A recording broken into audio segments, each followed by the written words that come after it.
Hi friends, today's special egg curry, அதாவது முட்டை கறி. நம்ம ஹோட்டல் ஸ்டைலில் ரொம்ப சிம்பிளான முறையில் சமைக்க போகிறோம். அது எப்படி செய்யுதுன்னு பார்க்கலாமா?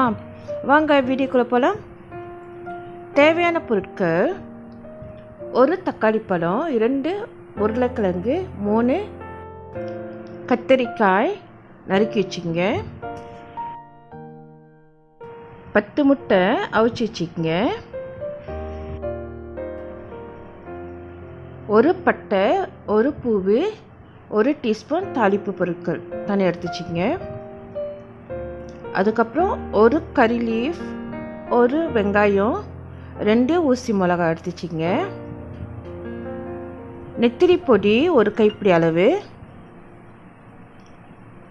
தேங்காய் பால் நான் ஒரு பேக்கெட் எடுத்து வச்சுருக்கேன். ஆனால் யூஸ் பண்ணுறது 100 ml மட்டும் தான் யூஸ் பண்ணுவேன், குறவா தான் யூஸ் பண்ணுவேன். இப்போ நம்ம சமைக்க ஆரம்பிக்கலாம். அதுக்கு ஒரு பாத்திரத்தை எடுத்து வச்சுக்கலாம். பாத்திரத்தில் எண்ணெய் ஊற்றிக்குவோம். எண்ணெய் சூடான பிற்பாடு தாளிப்பு பொருட்களை நம்ம இதில் போடணும். கொஞ்ச நேரம் பொரிய விடுவோம்.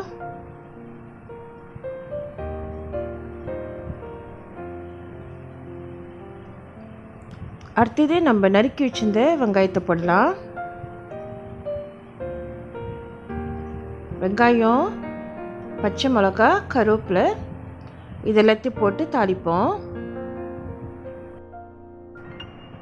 நல்லா வதங்கிருச்சு வெங்காயம். இப்போ நெத்திலி பொடி போடலாம், ஒரு கைப்பிடி அளவு போட்டு அதையும் நல்லா கொஞ்சம் கிறிஸ்பியாக அதிலே தாளித்து எடுப்போம்.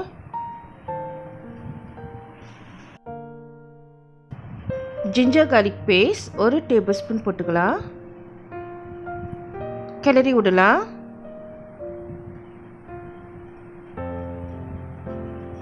இப்போ காய்கறி வெஜிடபிள் நம்ம ஆட் பண்ணிக்குவோம். உருளைக்கிழங்கு, கத்திரிக்காய், தக்காளி பழம் நம்ம லாஸ்ட்டாக தான் போட போகிறோம், இப்போ இல்லை.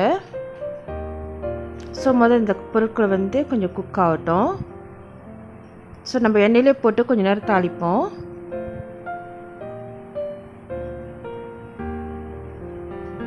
நல்லா வதங்கிடுச்சு. இந்த டைமில் நம்ம தக்காளி பழம் போட்டுக்குவோம்.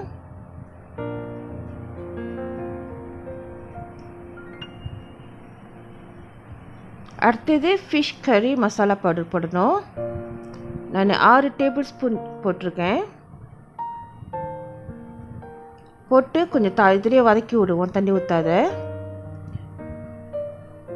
நீங்கள் வதக்கிறப்ப உங்களுக்கு தெரியும் அது நிறம் மாறுறது. அந்த எண்ணெயிலே அது கொஞ்சம் குக் ஆயிரும்.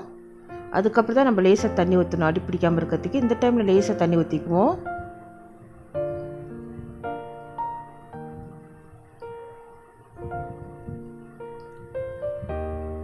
ஸோ தேவைப்படுற அளவுக்கு நம்ம லேசாக தண்ணி ஊற்றிக்கலாம். ஏன்னாக்கா அது அடி பிடிக்காமல் இருக்கிறதுக்காக வேண்டி அது மசாலாவுக்கு தண்ணி தேவைப்படும். அதனால் தண்ணி கொஞ்சம் ஆட் பண்ணிக்கலாம். ஸோ கொஞ்சம் கொதிக்க விடுவோம்.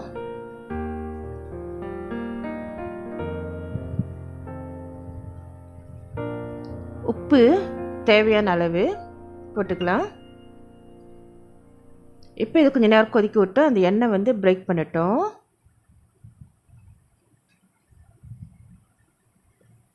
இப்போ நல்லா எண்ணெய் பிரேக் ஆயிடுச்சு, எண்ணெய் மிதங்க ஆரம்பிச்சிருச்சு. நம்மளோட மசாலா பவுடர் நல்லா குக் ஆயிடுச்சு. இப்போ நம்மளுக்கு எவ்வளோ கறி வேணுமோ அந்த அளவுக்கு நம்ம தண்ணி ஆட் பண்ணிக்கலாம்.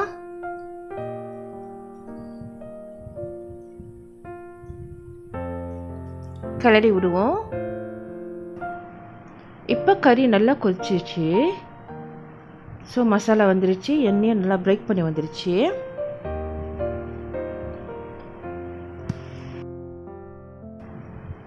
உப்பு ஆட் பண்ணிக்கலாம் தேவையான அளவு. ஸோ உப்பு நல்லா கரையிட்டோம், கொஞ்சம் கிளறி விடுவோம். Chicken stock 1 teaspoon. இது ஆப்ஷனல், நீங்கள் வேணான்னா போட வேணாம். ஆனால் புதுசாக சமைக்க கற்றுக்கிறவங்களுக்கு கொஞ்சம் ஹெல்ப்ஃபுல்லாக இருக்கும். அதனால தான் நான் சிக்கன் ஸ்டாக் போட்டேன். ஸோ முட்டை ஒரு போட்டுக்கிறேன். முட்டை ஏற்கனவே நான் அவிச்சு வச்சுருந்தேன், ஒரு 10 முட்டை. ஸோ நான் அந்த முட்டையை போட்டுக்கிறேன். தேங்காய் பால் 1 கப். ஸோ அதையும் நான் ஆட் பண்ணிக்கிறேன். ஸோ கிளறி விடுவோம்.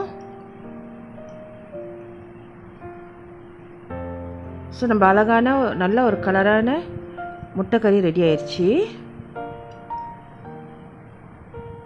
கடைசியாக நம்ம கொரியண்டர் லீஃப் கொத்தமல்லி தூவி விட்டுக்கலாம். அவ்வளோதான், நம்மளோட முட்டை கறி இஸ் ரெடி. ஓகே, இந்த வீடியோ உங்களுக்கு பிடிச்சிருந்துச்சுனாக்கா மறவாமல் சப்ஸ்கிரைப் பண்ணிங்க, பெல் பட்டன் அமுத்துங்க. அப்போ தான் நான் டெய்லி போடுற வீடியோ உங்களுக்கு நோட்டிஃபிகேஷனில் வரும். Thanks for watching. God bless you. Love you all. Take care. Bye-bye. Happy cooking. Drop it.